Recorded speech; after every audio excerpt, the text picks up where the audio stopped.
pinag-ano niya, pinag-isa niya. Ayan, kain tayo. Ito ang pagkain ng mga Arabo. Kumain ka na. Ayan.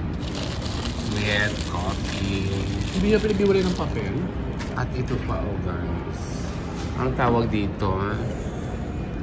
Narinig kita. Sabi mo. Oh, yun na yun. Alam na nila. Kalahura.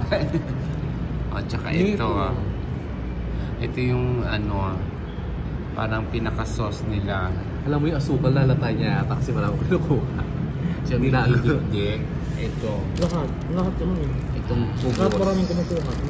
Akala ko ako lang. Ako siya sa tuloy ako. Kaya bumili na ako ng asukal. Sasaw-saw niya na yan dyan. Oh. Yan, ganyan ang pagkain nila. Diba? Ano, masarap? Masakit. Ano ba yan?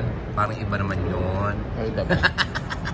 Kumain ka na buha ka. Siyempre, masarap.